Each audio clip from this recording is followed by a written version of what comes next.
Du coup, bonjour à tous. Euh, on a plusieurs invités aujourd'hui. On a toute la promo 1 du Bootcamp Maestro, plus des invités qu'on n'a pas l'habitude de voir. Donc, c'est super de vous avoir tous ce matin. C'est super d'avoir Amélie aussi. Je te remercie d'être là ce matin pour nous parler de produits et de hardware. Je te laisserai te présenter, tu le feras beaucoup mieux que moi. Je vais juste me présenter rapidement et vous présenter rapidement le Bootcamp Maestro pour ceux qui ne connaissent pas. Donc, moi, je m'appelle Juliane et je suis en stage cet été chez Maestro. Donc, j'aide Annabelle, la directrice du bootcamp, à organiser cette formation. Je la supervise et je fais en sorte qu'elle se passe au mieux. Donc, j'espère que les élèves pourront dire que j'ai plutôt bien accompli ma mission.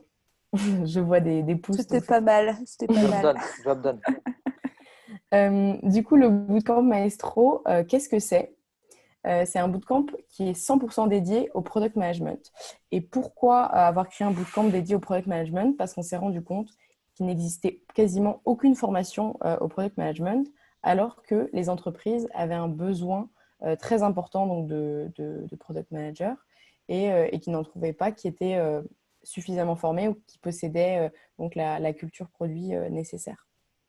Donc, on a décidé de créer ce bootcamp et on l'a organisé en 7 semaines qui sont quasiment toutes en temps plein, dans l'objectif de développer son portefeuille produit. La première partie de la formation, elle dure 5 semaines. Elle est en présentiel au 10 rue de Charonne.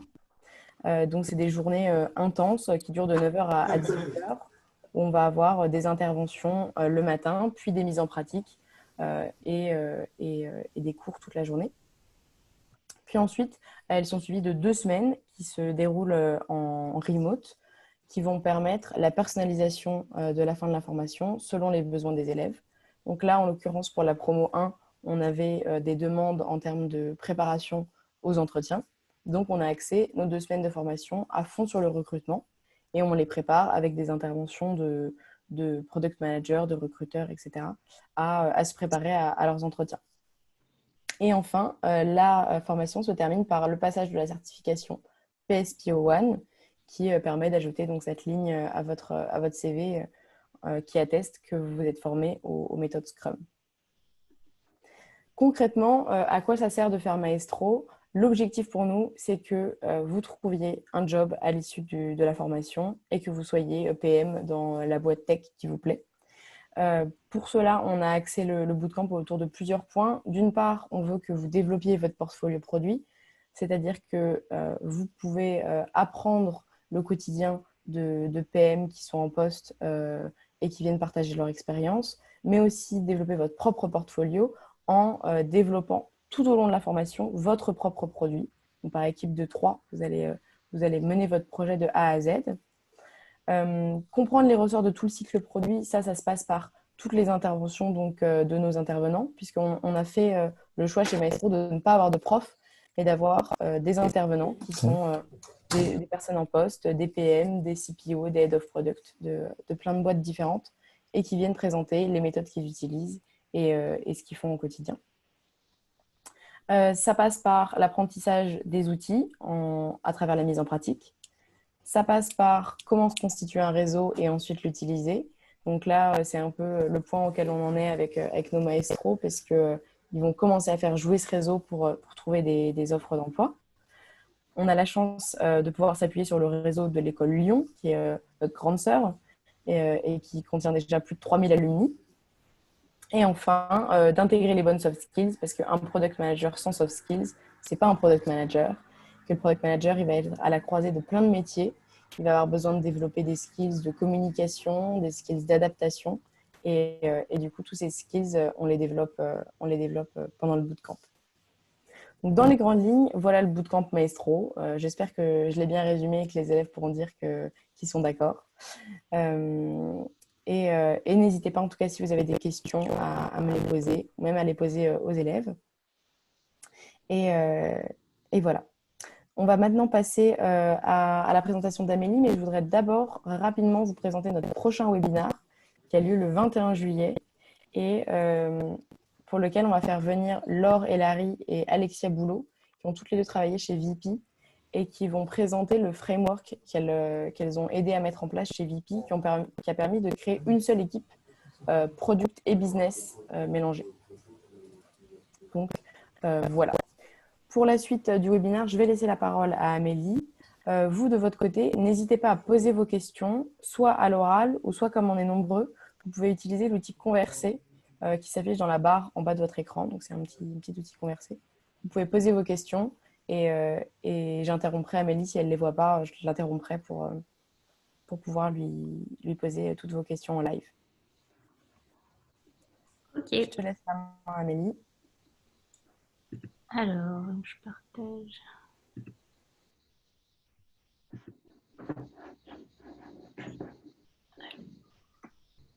C'est bon, vous voyez bien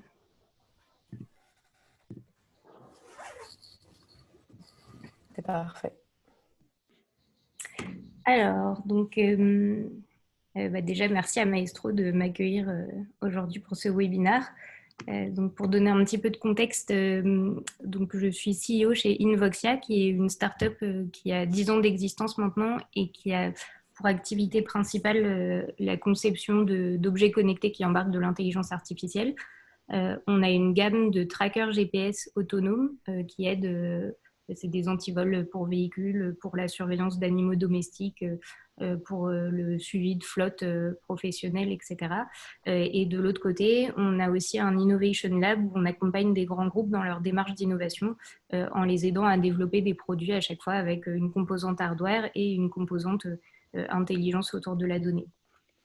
Donc, concernant mon parcours très rapidement, donc, moi je suis ingénieure, j'ai fait 2 ans de conseil en stratégie digitale.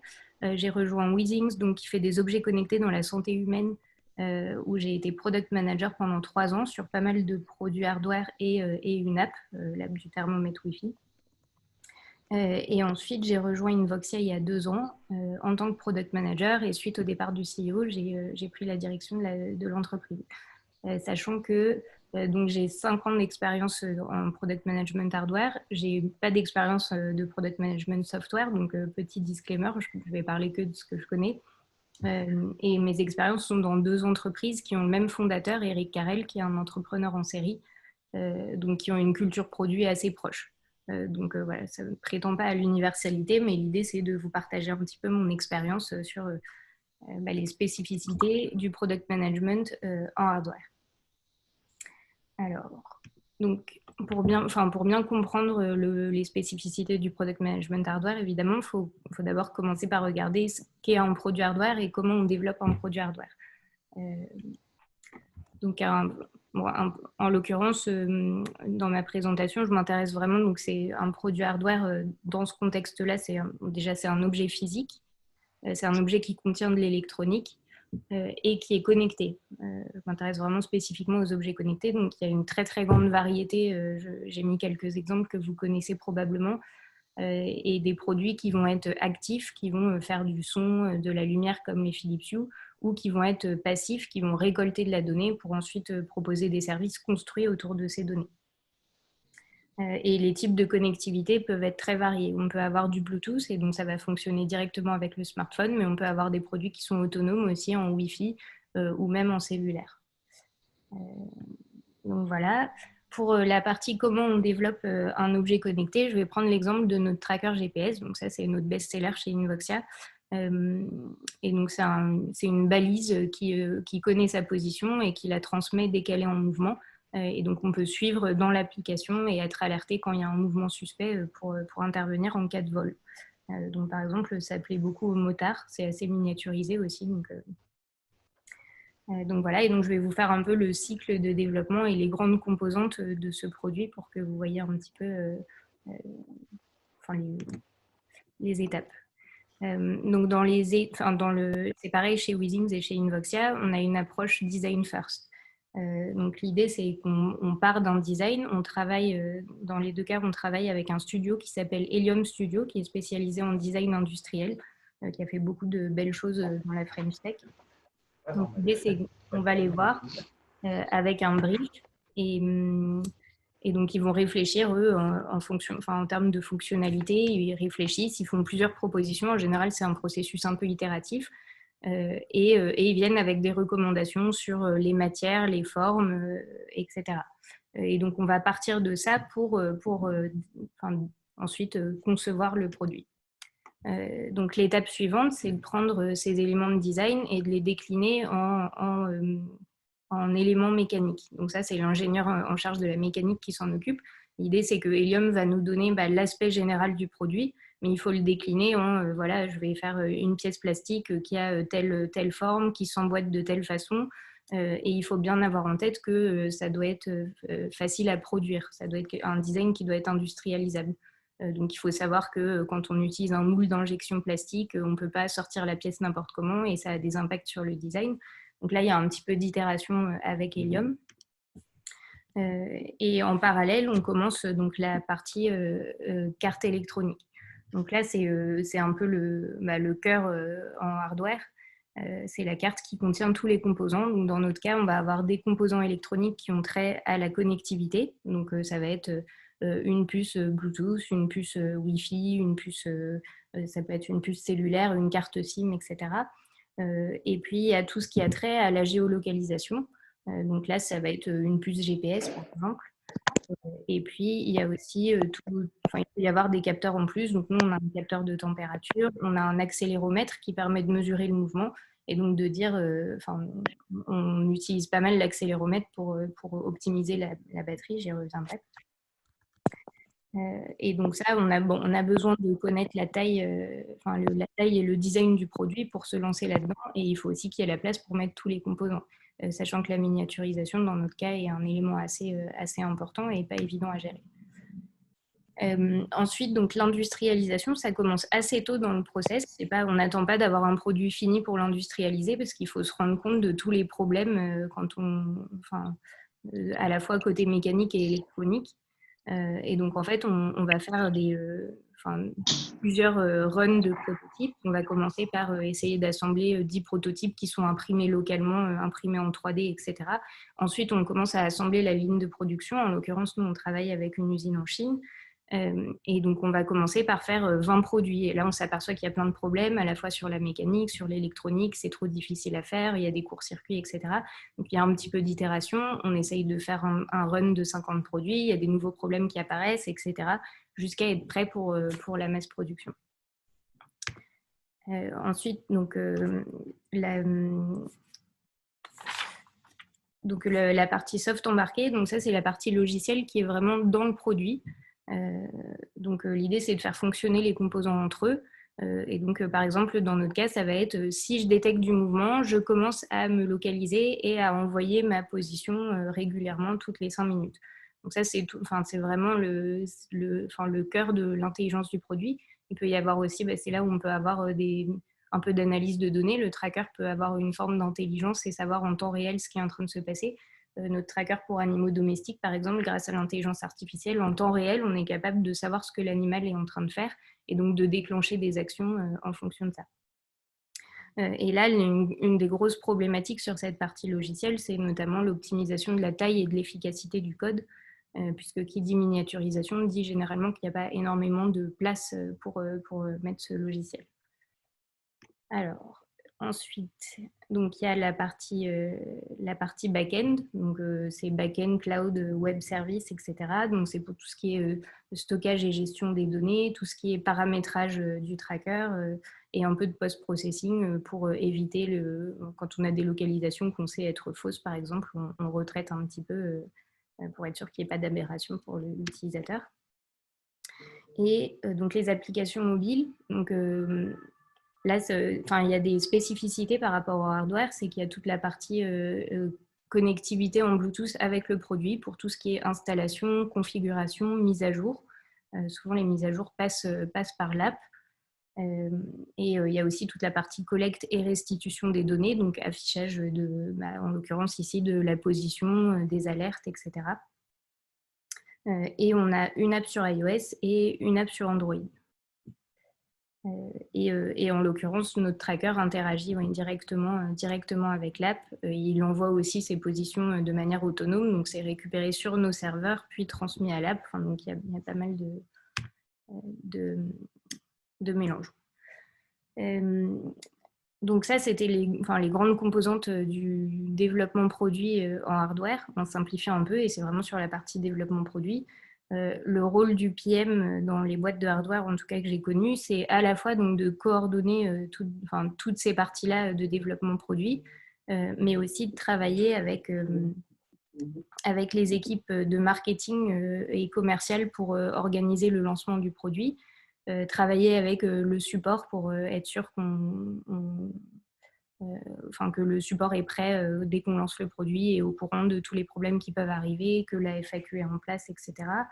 Et puis les équipes opérations, puisqu'il y a quand même on est sur des produits physiques, donc il y a des implications sur industrialisation, logistique, etc.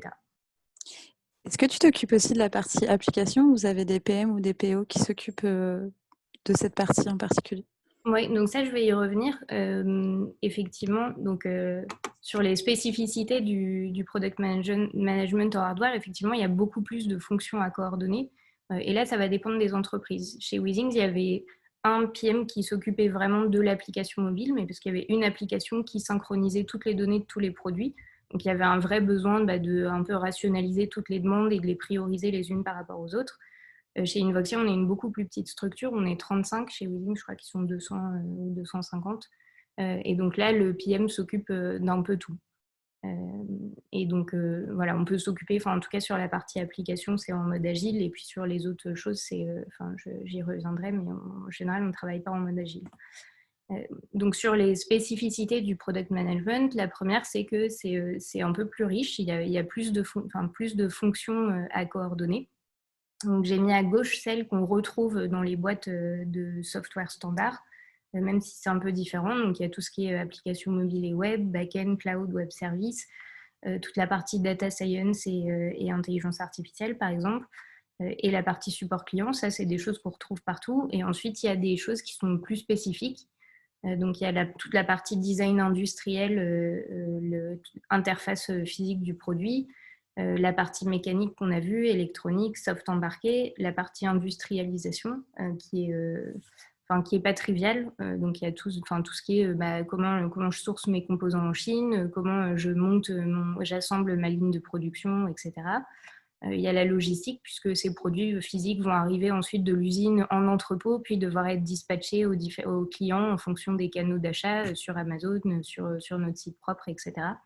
Donc là, pour le PM, à chaque fois, il y a des implications. Chez Weezings, on était en charge des codes barres sur les packaging pour être sûr que ça se passe bien côté logistique. Et s'il y avait une erreur, ça mettait un sacré foutoir. Et la partie réglementaire, parce que dans les objets connectés, on ne peut pas vendre n'importe quoi. Donc, on a des certifications radio à passer pour vérifier qu'on est réglo en termes de bande de fréquence qu'on utilise et de puissance d'émission. Donc ça, les certifications CE en Europe, FCC aux États-Unis, on n'a pas le droit de vendre un produit si on n'a pas ces certifications. Et ça se passe dans des labos, c'est assez coûteux, assez long, et puis il faut les passer, quoi. C'est-à-dire qu'il faut que le produit respecte ces règles-là. Et donc le corollaire de ça, c'est que les bureaux dans une boîte de hardware, ça se reconnaît tout de suite, c'est un petit peu le foutoir. Moi, je sais que c'est une des premières choses qui m'avait marqué quand j'étais arrivée chez Weezings, c'est qu'il y avait des produits éventrés partout sur les bureaux, il y a des cartes électroniques, il y a des fils, il y a des câbles, etc. Mais donc voilà, c'est assez sympa. Ensuite, ça c'est un point qui est assez important, mais c'est aussi plus rare, les boîtes de hardware par rapport aux boîtes de soft. Donc il y a un proverbe qui dit « hardware is hard ». Et pour plusieurs raisons, c'est assez difficile parce que ça requiert des compétences vraiment variées. Il n'y a pas vraiment ça n'existe pas trop le développeur full stack qui va être capable d'un peu tout faire sur la chaîne de développement hardware. Ça nécessite un capital important, ça va être des mois de développement avec différentes compétences. Sur la partie capital aussi, il y a un besoin en fonds de roulement, c'est-à-dire qu'il faut payer pour la production avant de vendre les produits. Donc ça nécessite des investissements qui sont assez importants. Toute la partie industrialisation et sourcing, si on n'a jamais fait ça, c'est très compliqué. Il faut vraiment avoir l'expérience vers qui se tourner, combien ça coûte, qu'est-ce qui est normal, qu'est-ce qui n'est pas normal, comment je peux sourcer mes composants. Sachant en plus qu'au début, je ne vais pas avoir accès aux économies d'échelle sur les composants puisque je commence forcément un peu petit. Ensuite, c'est pas facile d'itérer. Si on se plante, on n'a pas vraiment le droit à une deuxième chance. Ça, j'y reviendrai, mais c'est une grosse différence par rapport au software. Le hardware, c'est figé, quoi. Au bout d'un moment, on a pris des décisions et si on doit faire une V2, bah, c'est extrêmement coûteux et long. Et ensuite, il y a toute la partie logistique à maîtriser. Donc, ça concerne plutôt les opérations, mais ça explique aussi pourquoi il y a moins de boîtes qui réussissent dans ce domaine-là. Et distribution, sur la partie commerciale, il faut maîtriser toute la partie distribution physique dans les magasins. Et donc ça, c'est vraiment des compétences assez spécialisées, quoi. Donc ensuite, assez important, donc le product manager est en charge il est responsable pour l'expérience utilisateur, et dans le cadre d'un produit hardware et d'un produit physique, c'est quelque chose de beaucoup plus large que l'UX d'une app ou d'un site web. Déjà parce que donc il y a une interface physique sur le produit. Il peut y avoir un bouton, une LED, un vibreur pour faire du feedback haptique, etc. Donc comment je sais que mon utilisateur va interagir avec le produit. Il y a toute la partie packaging, ça c'est du product marketing, mais en général c'est le product manager aide à vraiment. Il s'agit à la fois de faire envie, mais de faire aussi comprendre le produit. L'expérience de déballage du produit est super importante, c'est la première impression. Il va y avoir un guide d'installation, parce que souvent ça demande quand même une installation dans l'app qui est un petit peu technique. Toute la partie installation est cruciale. Encore une fois, ça participe de la première expérience que l'utilisateur a du produit. Et si ça rate, il y a de fortes chances que l'utilisateur renvoie son produit, donc c'est un échec. C'est aussi ça qui va conditionner l'expérience après, puisqu'on va pouvoir faire découvrir les fonctionnalités du produit dans l'app. Il y a un petit peu potentiellement montrer un peu les interactions physiques qu'il peut y avoir, etc. Et puis, pour certains produits, il y a tout un pendant de l'app qui va être un petit peu comme une télécommande pour le produit. Si on voit pour les Philips Hue, par exemple, ça permet de régler la couleur, etc. Donc, il y a aussi cette richesse d'interaction entre la partie soft et la partie physique. Ensuite, sur le côté cycle de développement, on est sur des timings qui sont très différents. On parle de temps de développement qui sont assez longs. En général, il faut quand même compter 1 an pour un nouveau produit, et c'est un gros minimum. C'est séquentiel aussi, c'est-à-dire qu'on est obligé d'attendre le design pour commencer la mécanique et l'électronique. On est obligé d'avoir une carte électronique pour commencer le développement, etc. Donc, on ne peut pas tout paralléliser. On ne fonctionne pas en mode agile, on est vraiment plus rythmé par le rythme d'industrialisation. On fait de premiers prototypes, on itère, etc. Mais c'est pas, on maîtrise pas vraiment le timing sur ces parties-là. Il y a aussi une certaine durée de vie pour les produits, puisque généralement les fournisseurs de composants vont les renouveler au bout de quelques années et les rendre obsolètes. Ce qui fait qu'il faut refaire une nouvelle carte électronique ou une V2 du produit. Et puis, quelque chose qui est très important aussi en termes de timing, c'est sur les annonces produits. Donc voilà, je pense que vous avez tous entendu parler du CES à Las Vegas. Il y a aussi l'IFA à Berlin. Souvent, quand on lance un nouveau produit, on se fixe comme objectif de l'annoncer ou, dans le meilleur des cas, le sortir et le rendre disponible pendant ces gros temps forts en termes de communication. Il y a vraiment plein de journalistes, plein d'influenceurs, etc., qui vont s'intéresser, qui vont venir regarder tout ce qui se passe. Donc, il y a vraiment, en termes de timing, ça rythme vraiment la partie développement produit. Donc voilà, et une grosse différence aussi par rapport au soft, c'est que ça converge, quoi. En software, on peut imaginer qu'on va on va itérer en permanence, on peut changer complètement tout ce qui est aspect, tout ce qui est fonctionnalité de manière continue d'une année à l'autre. Là, sur du développement hardware, on sait où on veut aboutir et on essaye d'itérer. Il y a toujours un peu de changement par rapport à ce qu'on pensait faire initialement, mais globalement, on va réussir à converger là où on veut aller. Ce qui veut dire aussi qu'il y a pas mal de décisions définitives à prendre en amont du produit, ce qui est assez difficile. On n'a pas vraiment le droit à l'erreur. Et voilà, mais il y a aussi le plaisir d'avoir un produit physique qui va se trouver à la FNAC, en magasin, qui va être vraiment déballé par les utilisateurs. Moi, je sais que c'est quelque chose qui m'a toujours plu. Donc voilà, et bon, si la partie hardware est figée et converge, on a toujours une possibilité de faire des mises à jour. C'est aussi ce qui est intéressant dans les objets connectés, c'est qu'il peut y avoir des nouvelles fonctionnalités en permanence, côté soft et côté app. Et voilà, donc il y a toujours ce côté, une fois qu'on a livré le produit au client, c'est pas fini. En général, on se rend compte souvent qu'il y a des bugs, et on ajoute des nouvelles fonctionnalités avec des mises à jour régulières. Et donc, pour la petite anecdote, la pire peur d'un product manager, ça va être de pousser une update firmware sur tout son parc qui break le produit, c'est-à-dire qui casse la connectivité du produit. Donc, j'ai fait une mise à jour, il y a un bug dedans qui empêche le produit d'être connecté. Et donc là, en fait, le seul moyen de faire une mise à jour pour fixer ça, c'est de rapatrier tous les produits et de changer le firmware en le branchant directement chaque produit. Donc ça, je pense que c'est la pire hantise de tout PM hardware. Et donc, ça fait que les mises à jour firmware, en général, sont déployées de manière très contrôlée, quoi. Sur une partie du parc, on vérifie qu'il n'y a pas de problème côté support client et ensuite, on continue les déploiements, surtout sur des produits Wi-Fi qui vont se mettre à jour tout seuls, en fait. Donc, ça se fait automatiquement. Le lendemain, tous les produits sont à jour, quoi. Donc voilà, donc l'idée c'était vraiment de donner un aperçu d'à quoi ressemble la vie d'un product manager hardware, et puis des grosses spécificités par rapport au software principal en tout cas. Et donc je ne sais pas si vous avez des questions. Est-ce que la partie packaging, c'est aussi le product manager qui s'en occupe ou c'est vraiment une partie spécifique pour de la communication et du marketing?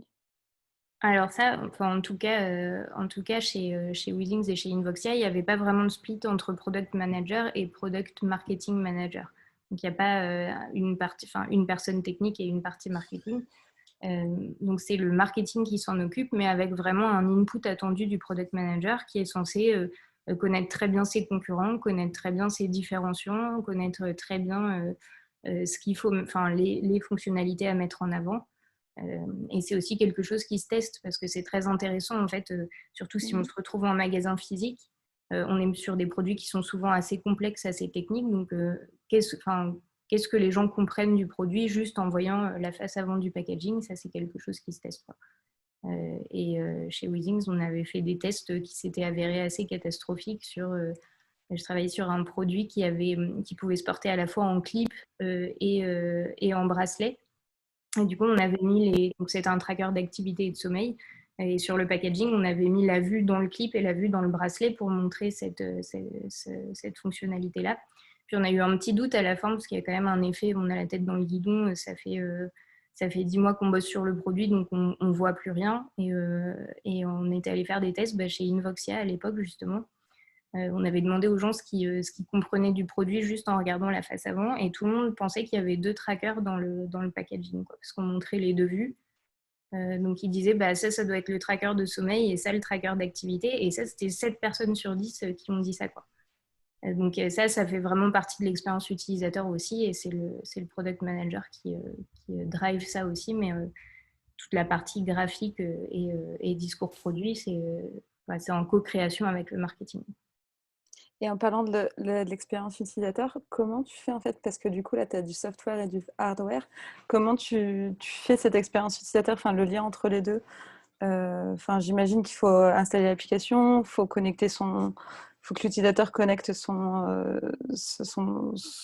je sais plus parler, son objet. Du coup, tu vois, toute cette partie, comment tu la gères? Est-ce que tu fais pas mal d'interviews utilisateurs en amont? Comment ça se passe un peu? Il y a quelques standards quand même, quelques bonnes pratiques. Voilà, l'idée c'est aussi en tant que PM de faire pas mal de veille sur ce qui se fait de bien en termes d'onboarding de l'utilisateur dans l'app. En général, donc effectivement, il y a donc tout ce qui est, je reçois mon tracker, je vais l'ouvrir, je vais le déballer et il me faut les instructions pour trouver où est l'app. Donc là, en général, c'est un petit feuillet papier qui dit télécharger l'app. Il faut mettre le moins de choses possible par écrit parce que en fait, toutes ces choses peuvent changer. On peut décider de changer un peu des choses. Il faut vraiment qu'il y ait juste la base de où trouver l'application et ensuite que l'utilisateur soit vraiment pris par la main dans l'application. Donc, il va créer un compte. il va installer son produit, la mise à jour va être faite et ensuite il va y avoir un petit peu de découverte du produit en disant, bah voilà, rappel des fonctionnalités principales, voilà les paramétrages que vous pouvez faire et ceux qu'on vous conseille de faire en fonction de votre situation. Et c'est aussi l'occasion de récupérer des infos sur bah, pour quel usage cet utilisateur va utiliser le produit, par exemple, le paramétrage initial. Et ça aide ensuite à construire des services vraiment adaptés à la cible, quoi. Par exemple, Invoxia, le tracker GPS, au départ, il est sorti comme un tracker GPS pour traquer un peu tout et n'importe quoi. Et on s'est aperçu que c'était quand même 80% d'utilisation pour des véhicules. Bah, donc là, la question, c'est de se dire bah, qu'est-ce que je peux construire comme service vraiment spécifiquement pour cette cible. Et donc d'itérer comme ça. Et on demande, du coup, maintenant, on demande dès le début est-ce que vous l'utilisez pour un véhicule ou autre chose. Et on personnalise l'expérience en fonction de ça.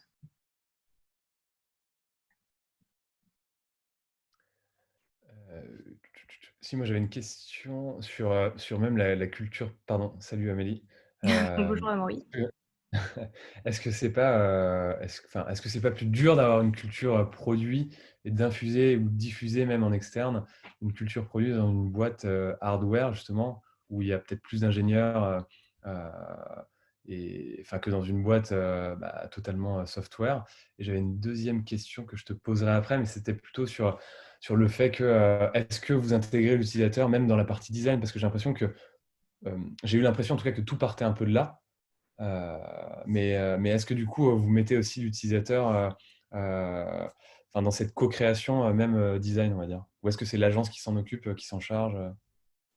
Ok, donc la première question, elle est assez intéressante parce que justement, je pense que chez Invoxia, il y a vraiment une très très bonne équipe technique et il y a un côté très ingénieur.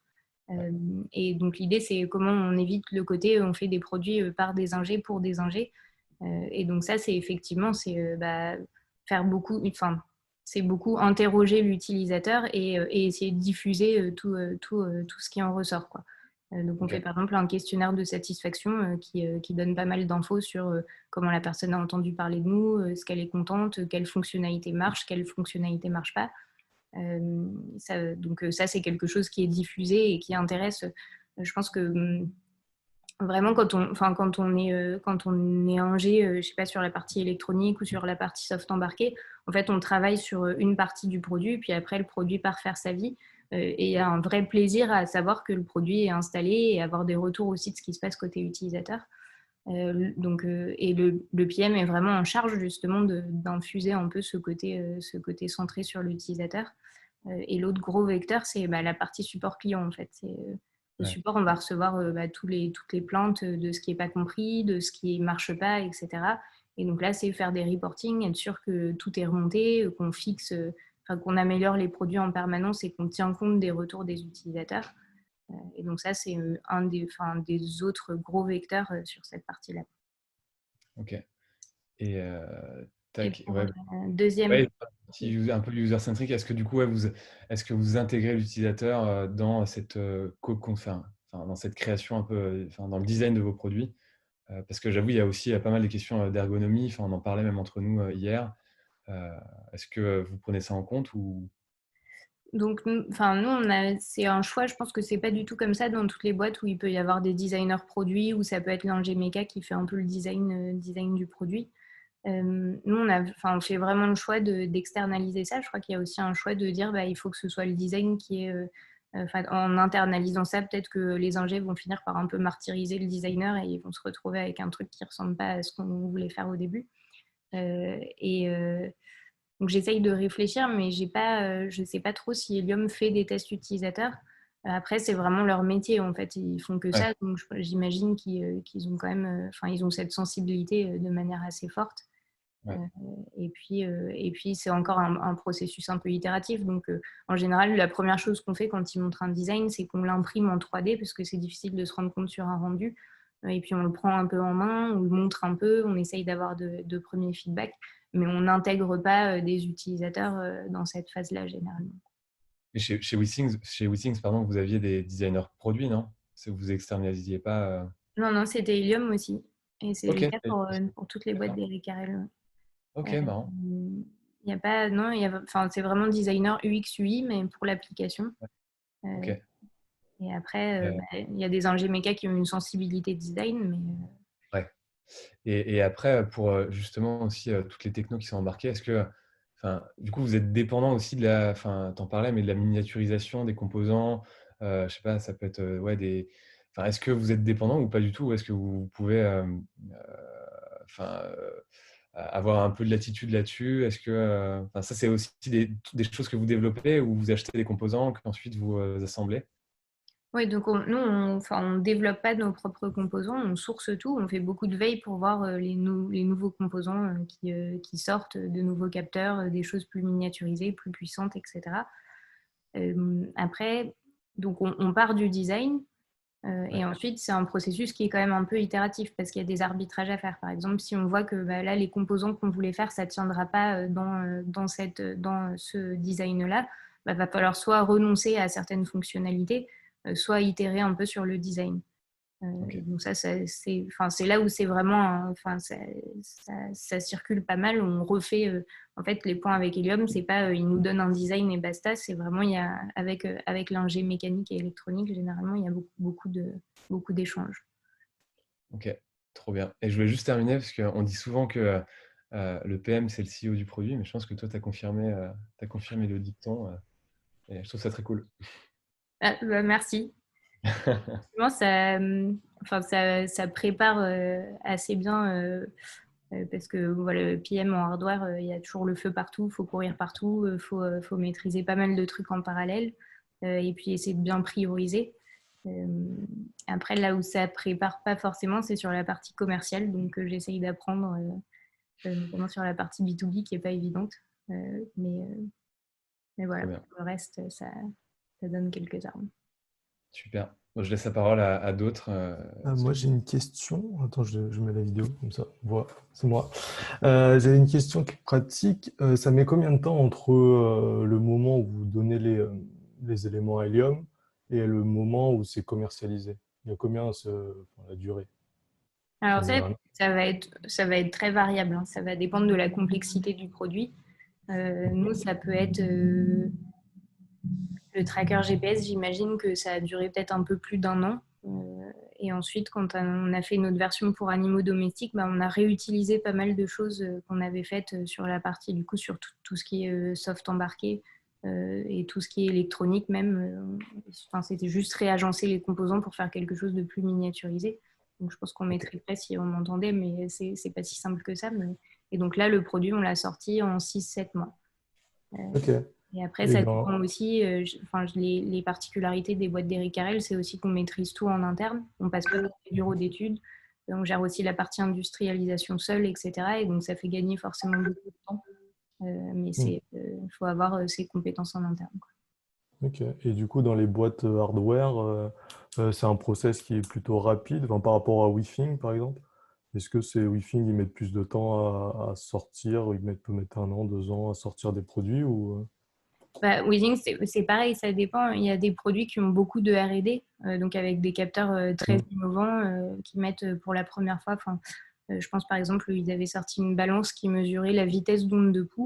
Donc c'est Mhm. la vitesse à laquelle le sang se déplace dans les artères.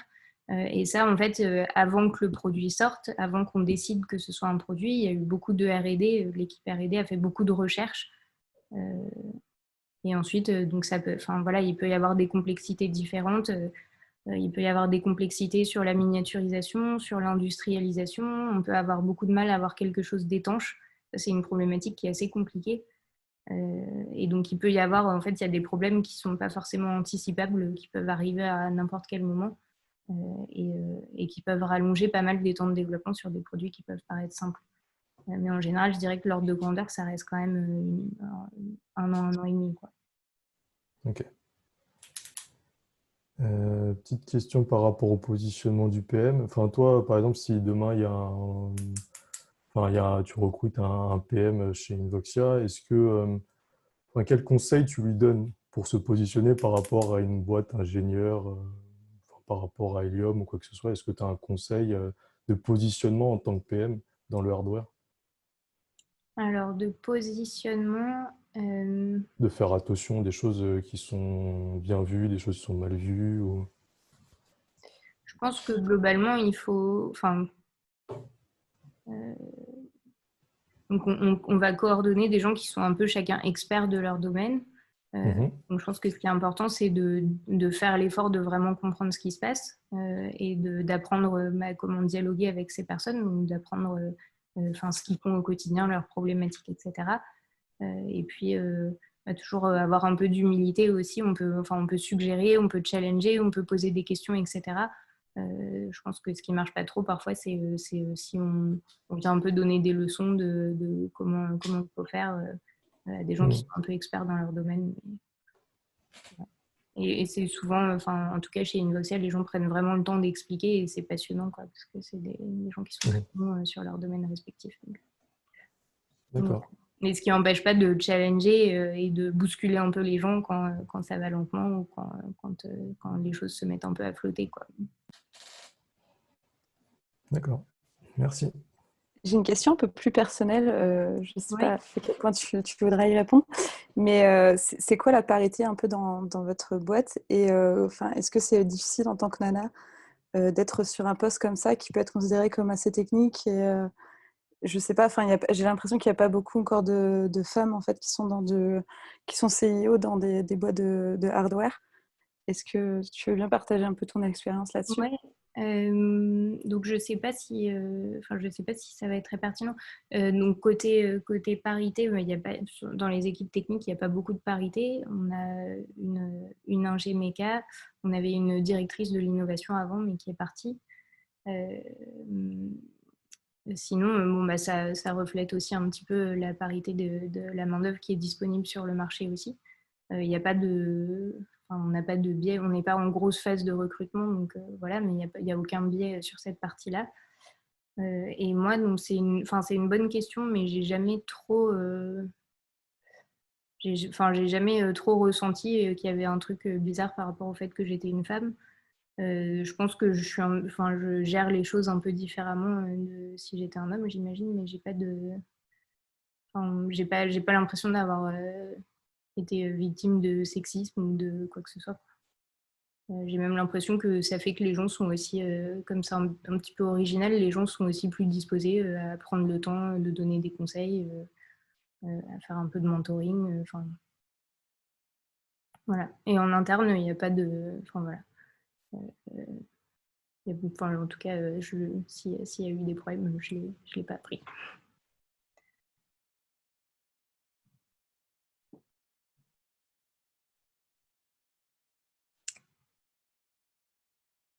Il n'y a pas d'autres questions? Moi, j'ai une question du coup, Amélie, parce Oui. que il y a souvent une question qui se pose sur les product managers qui est est-ce qu'un product manager doit savoir coder ou pas pour être légitime auprès des développeurs? Et du coup, il y a quand même un truc encore plus particulier dans une boîte hardware, c'est est-ce que le product manager, il doit en plus avoir une connaissance un peu technique de tout ce qui est intelligence artificielle, etc., et de toute la technique qu'il y a derrière le hardware, ou tu penses que tu peux te sentir légitime auprès de tes équipes techniques sans avoir trop cette connaissance-là? Ça, c'est une très bonne question. Moi, j'ai jamais, je code pas du tout. Je suis capable de copier-coller des lignes de Python pour faire un peu d'analyse de données, mais je passe mon temps à aller voir le data scientist en disant ça marche pas. Mais c'est un truc que j'ai voulu faire pendant très longtemps et que j'ai jamais pris le temps de faire. Ça m'a jamais bloqué. Après, je pense que ce qui est vraiment important, c'est d'avoir une appétence forte pour la tech, quoi. C'est pas et je pense que c'est quelque chose à regarder de très près pour des recrutements PM, mais que c'est pas, il y a un effet, voilà, il y a pas mal d'attirance pour les startups, la tech, etc. Mais c'est sûr que ça peut être assez technique en termes de discussion.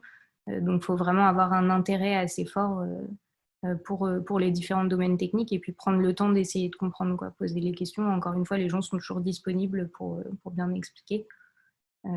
Et du coup, je dirais que moi, ça m'a vraiment jamais bloqué, si ce n'est que parfois, j'aurais bien aimé être un peu plus autonome pour sortir mes données, pour faire mes analyses, etc. Mais en contrepartie, il y a peut-être d'autres choses que je peux faire qui ont plus de valeur ajoutée, puisque en fait, il y a déjà des gens qui font très bien leur boulot, donc c'est pas là où j'apporterai de la valeur aujourd'hui. Ouais. Super, merci. Est-ce qu'il y a d'autres questions?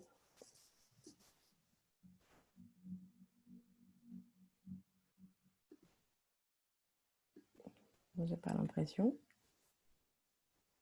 Non, Ah, si. Amaury. Ouais, pardon. Du coup, alors attends, en fait, avant Invoxia, tu étais chez WeThings. Et est-ce que tu as eu une expérience, enfin, je suis désolé, je me rappelle plus, mais produit, mais pas soft, enfin, pas hardware, justement. Non, non, non, justement. Ok. Et je sais pas, est-ce que du coup, t'as eu à un moment l'impression ou le sentiment que ce genre d'expérience t'a manqué? Est-ce que ça te donne envie plus tard de sortir du hardware pour faire plus de software ou pas du tout? Ou est-ce que c'est encore un Non, mais milieu, je c'est une pense bonne que... question. Je me suis posé la question entre Weezings et Invoxia de ce que je voulais faire. C'est sûr qu'il y a aussi moins de boîtes en hardware, comme je disais, donc il y a aussi moins d'opportunités potentiellement. Ouais, Je pense il est possible qu'un jour je passe dans une boîte de soft. ouais. J'ai pas l'impression que ça me manque parce qu'il y a quand même toutes ces problématiques, même si on les suit forcément de moins près et qu'il y a moins peut-être la culture agile, méthodo, etc. Dans l'entreprise. Euh, Ouais. Bah, du coup, salut Amélie. Pour rebondir à la question d'Amaury, pardon, j'ai coupé oui. ma caméra. Si tu devais dire, toi, vraiment la principale justement différence entre un PM qui va être sur du soft et un PM qui va être sur du hard. Bah alors ça, c'est pas évident. Comme j'ai pas fait de product management software et j'ai plutôt côtoyé des product managers hardware, je dirais que je suis pas sûre qu'il y ait de différence hein, sur toute la partie soft skills, coordonner les équipes, être dynamique, challenger un peu, poser les bonnes questions, etc. J'imagine que c'est la même chose. Ensuite, je pense qu'un PM sur la partie purement soft, il y a peut-être plus, faut être peut-être un peu plus méthodique si on fait de l'agile, etc. Et on va peut-être plus en profondeur aussi sur certains sujets, quoi. Forcément, en hardware, si on coordonne un peu tout, bah, on va aussi moins dans le détail. Je pense par exemple à la partie UX, UI. Euh, je pense que je suis moins capable de faire des designs toute seule, par exemple, qu'un PM qui fait de la pure app ou soft, quoi. Ah, oui, d'accord. Mais qui sont des choses qui s'apprennent, quoi. Et si j'ai une question justement pour compléter aussi la question d'Amélie, mais tu l'as pas dit non plus, mais est-ce que du coup, tu as déjà recruté des PM qui n'avaient jamais fait de hardware? Alors, donc, Enfin, enfin, chez Invoxia ou avant, hein, même. ouais, j'ai pas fait beaucoup de recrutement de PM. Là, on cherche un product manager sur toute la partie tracking. Ok. Et on a un product manager intérim, mais qui est là pour quelques mois entre deux jobs en mission et qui n'a pas fait de hardware, mais lui, là, il est plus concentré sur des problématiques UX, justement. Ok. Il ne gère pas trop la partie hardware. En ce moment, on a un chef de projet technique, donc en soft embarqué, qui fait un peu le boulot de produit avec moi. Ok.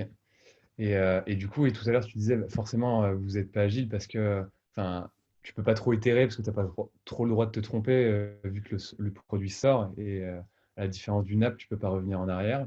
Mais du coup, enfin, le modèle, enfin, votre framework, c'est quoi? C'est du coup du lean, où vous n'avez pas de mots pour le définir. Enfin, vous Il êtes n'y a pas inspiré de... vraiment de mots, on n'a pas vraiment. Bon, on n'est peut-être pas la boîte la plus méthodique du monde non plus, donc ça, faudrait aller voir dans d'autres boîtes, euh, mais disons que c'est agile dans le sens où il faut être capable de changer d'avis rapidement, pas sur la partie vraiment hardware, mais sur la partie soft. Et puis, il faut aller vite dans des environnements avec beaucoup d'ambiguïté, etc.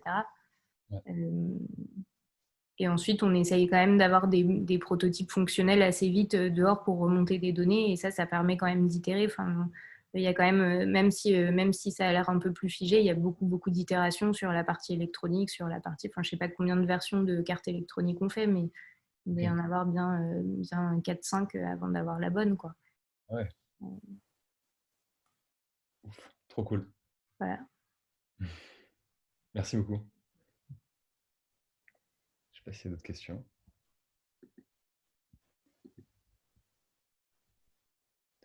Euh, J'ai pas l'impression qu'il y ait beaucoup de questions. Ouais, sinon, je sais pas, j'en ai encore peut-être une autre. Non, mais sur justement, la partie prototypage, c'est hyper cool, mais enfin, vous faites comment, genre, c'est pareil, c'est via une agence ou votre agence. Enfin, comment vous testez un peu le produit avant qu'il sorte, enfin, pour être sûr qu'il n'y a pas vraiment genre une dernière grosse, désolé, une grosse merde que vous n'ayez pas vu venir et enfin, comment Ça, on vous... va le tester un peu tout du long. C'est-à-dire qu'au début, on va tester le design. Donc, nous, en l'occurrence, on n'a pas un produit qui doit être porté, mais si c'est un produit qui doit être porté, on va vérifier. Donc, au début, on va imprimer en 3D. C'est notre ingé méca qui s'occupe de ça. Et donc, c'est un prototype qui a 0 électronique, mais qui permet de valider que la forme, la taille, le poids, etc., correspondent bien à ce que le produit doit faire. Et ensuite, donc, dès qu'on a la carte électronique, etc., on commence à avoir un truc qui tourne à peu près. On commence à regarder aussi. L'idée, c'est plus on récupère des données tôt, plus on identifie les problèmes tôt et moins ils sont coûteux à régler forcément. Et ensuite, on fait toujours des bêta-tests avant de sortir les produits. Donc ça va être avec toutes les personnes en interne, la famille, les amis des personnes en interne. Ça peut être aussi potentiellement dans notre base de clients, proposer à certaines personnes qui ont dit dans le questionnaire de satisfaction qu'elles étaient super contentes, par exemple, on peut leur proposer de tester un peu en avant-première des nouveaux produits et de nous faire des retours ou des nouvelles fonctionnalités même. Ça peut être sur le tracker GPS, par exemple, on a sorti ce qu'on appelle l'alerte anti-vol l'année dernière. Donc, c'est vraiment tout simple, c'est quand le produit est immobile depuis plus de 5 minutes, si on détecte du mouvement, on va envoyer une alerte, une notification dans l'app. Et ça, en fait, ça permet vraiment, c'est un truc qui nous a pris vraiment très peu de temps à faire, mais qui permet, en fait, il y a plein de gens qui ont réussi à récupérer leur scooter avant qu'ils se fassent voler, quoi. Ou au moment où le fourgon partait avec plein de scooters dedans et ils ont pris la plaque d'immatriculation. Donc on a plein d'histoires comme ça, des témoignages assez hallucinants. Et ça, cette fonctionnalité, il fallait valider que la sensibilité était bonne au niveau de l'accéléromètre parce que si au moins de coup de vent, ça envoie une alerte, les gens vont la désactiver. Et en même temps, il ne faut pas louper quand on a quelqu'un qui ouvre le coffre du scooter pour voler un truc dedans, faut que ça envoie une notification, etc. Donc ça, c'est des choses qu'on teste et qu'on a testé en avant-première avec des bêta-testeurs qui sont des vrais clients et qui étaient contents du produit, quoi. Trop cool. Et encore une question, désolé, mais la part aujourd'hui de votre activité B2B par rapport à B2C, parce que tu en parlais, je crois, un petit peu au début, mais rapidement. Ouais. Donc la partie Innovation Lab, donc le but, c'est que notre partie, notre vente de tracking augmente parce que ça, en fait, les trackers, ils se vendent tout seuls, quoi. Ça fait partie des business models où ça fait de l'argent la nuit, comme on dit, je crois, dans le proverbe. Là, normalement, dans ce qu'on a budgété cette année, la partie Innovation Lab, c'est à peu près 30% de notre CA. Et ça, c'était hors Covid, donc il faut voir parce qu'on a eu quand même un petit impact. Avec le Covid, typiquement, une différence entre les boîtes de hard et de soft, c'est que toute la chaîne d'approvisionnement en Chine a été complètement perturbée au début. Les usines n'ont pas rouvert. Ensuite, ça s'est déplacé. Amazon a fermé en France, donc nous, c'est un de nos canaux principaux de vente. Donc, on a été impacté un peu à divers endroits. Mais là, on a une très très bonne reprise, donc on attend de voir si c'est juste un rattrapage ou si c'est aussi que les choses décollent, parce qu'on met pas mal d'actions en place. Mais... Voilà. Et du coup, je rebondis là-dessus parce que Covid, et tu penses que c'est possible de faire des produits comme ça, justement connectés, même de la domotique ou quoi, genre Made in France, de ne plus être dépendant de... Oui, c'est possible. Okay. C'est possible et je pense que la question se pose justement avec un peu cette critique de surmondialisation liée au Covid. Après, en fait, en Chine, quand on pense à l'industrialisation en Chine, on se dit surtout que c'est des questions de coût, que c'est moins cher, mais il y a aussi un vrai savoir-faire c'est là qu'ils produisent les iPhones, etc. Il y a aussi une excellence sur la partie industrialisation des usines là-bas, donc il faut aussi retrouver cette excellence, mais ce qui est possible, hein, et je pense que ça va arriver. Ok, super. Bon, merci beaucoup. Juliane, je ne sais pas si tu veux conclure. Eh bien, écoute, j'ai une petite question. Excuse-moi. Salut. Je me demandais, tu parlais d'Helium Studio au départ pour faire le design. Est-ce que vous travaillez avec d'autres studios? Parce que si vous bossez sur plusieurs produits en même temps, et eux, pareil, comment ça se passe à niveau timing? Donc non, enfin ça c'est vraiment historique et c'est toutes les entreprises. Donc Eric Carrel a aussi monté une boîte dans la mobilité partagée qui s'appelle Zouf, qui fait des vélos électriques, et c'est aussi Helium qui design les vélos, quoi. Donc ça c'est vraiment c'est historique, et enfin ils sont très très bons dans ce qu'ils font. Du coup on parle le même langage. C'est aussi par rapport à certaines boîtes de design, ils sont vraiment capables de penser déjà à la faisabilité quand ils font. C'est pas juste un beau design, ils pensent en termes de coût, en termes de ce qu'on peut démouler cette pièce plastique sans que ça laisse une horrible trace, etc. Et ça, ils le font très naturellement. Donc, c'est un partenaire historique avec qui ça se passe très bien, quoi. Ouais, du coup, vous n'allez pas forcément chercher à faire des RFP au bout de 2 ans pour voir s'il n'y a pas Non. un autre. Ok. Non. Et puis, ils sont capables de travailler aussi ils sont assez nombreux maintenant, et ils sont capables de travailler sur plusieurs projets en parallèle, quoi. Cool, merci. Vous m'entendez là? Oui. Bonjour tout le monde. Je voulais me permettre de réagir par rapport à la question d'Amaury. Je m'appelle Justin, en fait, je suis ingénieur en électronique, je suis un ancien salarié de Devialet. C'était par rapport à la question du Made in France. Ouais. Donc, les produits de Devialet sont fabriqués en très très grande partie en France. Et mon input, c'est juste que finalement, si le produit est conçu pour être fabriqué dans un pays européen avec des main-d'œuvre qui sont bien plus élevées qu'en Chine, je pense qu'on peut le faire, et c'est important de le prendre très très tôt, en fait. Ce qu'il faut comprendre, c'est que ça coûte moins cher en Chine. On pense que ça coûte moins cher en Chine parce que la main-d'œuvre est vraiment moins chère. Par contre, si on a très peu de main-d'œuvre, c'est-à-dire si on a très peu de personnes, d'opérateurs qui interviennent sur la fabrication, en fait, on peut être très très compétitif, même en France. Ok. Voilà. Intéressant. Merci, Justin. Merci, Justin. Est-ce qu'il y a une toute dernière question pour la minute restante? Peut-être toi, Juliane. Non, j'ai pas de questions. Je trouve qu'Amélie a très bien répondu à toutes les questions principalement d'Amaury. Moi, peut-être sur le futur d'Invoxia, en fait, sur quoi vous travaillez vos projets dans le futur, est-ce que vous avez, enfin, par rapport à ce qui s'est passé avec le Covid, etc. Enfin, là, dans l'année ou dans les 2-3 ans qui viennent, c'est quoi l'axe directeur d'Invoxia? Ouais, c'est une très bonne question. En fait, on continue toujours dans cette lignée d'avoir plusieurs activités. Donc, sur le tracking, on travaille sur des projets qui ne sont pas encore annoncés de trackers. Sur la partie Innovation Lab, on est aussi en train de discuter pour signer de nouvelles études. Pareil, des choses qu'on ne peut pas forcément dévoiler.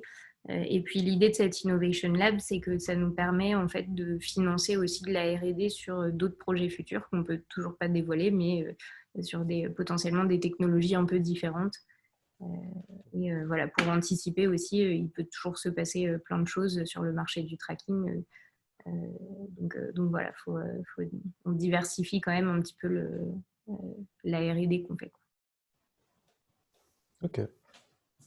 Et par rapport au Covid, juste une petite parenthèse, mais on a eu un projet un peu marrant, en fait, suite à une demande d'un gros acteur du CAC 40 pendant le confinement.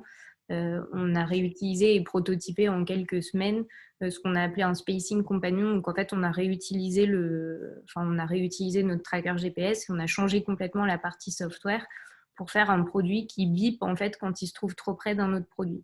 Donc l'idée, c'était d'accompagner les entreprises pour leur réouverture.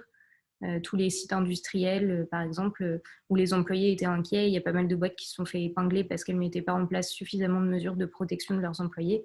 Là, l'idée, c'était de dire il n'y a plus besoin de choisir entre la reprise économique et la sécurité des employés. Il suffit de les équiper, puis ça bip quand c'est trop proche. Et donc, ça aide à apprendre un peu le réflexe de distanciation. Je ne sais pas si vous êtes revenu dans des lieux. C'est assez difficile de tenir la distance des 1 mètre ou 2 mètres, d'y penser dans des lieux auxquels on est habitué, quoi. Et donc ça, c'était un projet marrant qui nous a valu pas mal d'attention médiatique. Et puis, on a quelques tests pour le déployer. Et ça, c'est possible aussi quand on a toutes les compétences en interne de faire des petits projets comme ça en 1 ou 2 semaines pour s'adapter à l'actu, quoi. Ça fait une semaine. Ouais. Vas-y, finis. Je ne sais pas qui parlait. Ah non, je disais, donc ça prouve aussi que vous êtes agile. Enfin, tu vois, Ouais, c'est ça. Ouais. Ça, une semaine, ça réagit vite. Ouais. Ok, ok. J'ai bien Eh compris ben, qu'il y avait écoute, des projets un peu secrets en ce moment. Mais Ouais, ça reste assez concurrentiel, les nouvelles technologies. ouais, Forcément, on ne dévoile pas. ouais. Mais Ouais. voilà, il y a toujours, on se dit pas, bah, c'est bon, maintenant on a un produit. Enfin, en fait, là, sur le tracker GPS, bah, il est sorti, donc ça va être une problématique marketing, commerciale de le pousser. Mais du coup, les Mhm. équipes techniques continuent à bosser sur des nouveaux projets de R&D. Enfin, donc c'est le cycle. Voilà, quand on a sorti un produit, bah, on est tout le temps en train de bosser sur un nouveau produit ou une nouvelle fonctionnalité, etc. Mais alors, du coup, je sais pas, Ça a ça veut coupé. Ça a coupé? ouais, ça a coupé. Vous m'avez pas entendu? Qu'est-ce que tu as fait, Loïc? Pourquoi moi, direct? Pourquoi moi? Ah, Ah, c'est bon, oh, elle est on a revenue, elle est revenue. récupéré Amélie. Oui, non. Ça a Amélie, coupé? ouais, c'est bon. Mais, Voilà.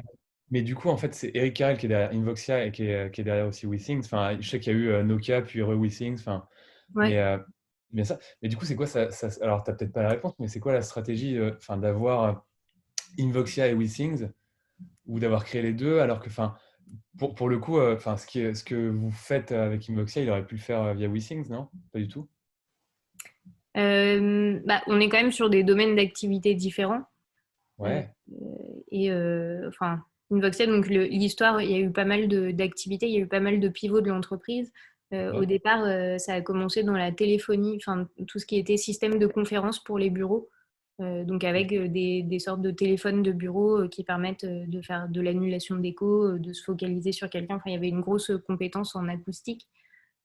Ensuite, en 2015-2016, on a sorti le premier speaker connecté qui embarquait Amazon Alexa, qui n'était pas de l'écosystème Amazon. Donc ça, c'était Ok. un travail beaucoup avec les équipes Amazon. Et puis ensuite, il y a eu un pivot en 2017 sur le tracking. Et maintenant, il y a un vrai focus sur la partie tracking. Ok. Et Weezing, c'est vraiment la santé humaine, quoi. Donc tout ce qui sort, on récupère parfois des projets en fait de gens qui demandent à Weezing de développer quelque chose et puis qu'on récupère parce que ça rentre pas du tout dans leur cadre et nous c'est quelque chose qu'on peut gérer et qui peut nous intéresser.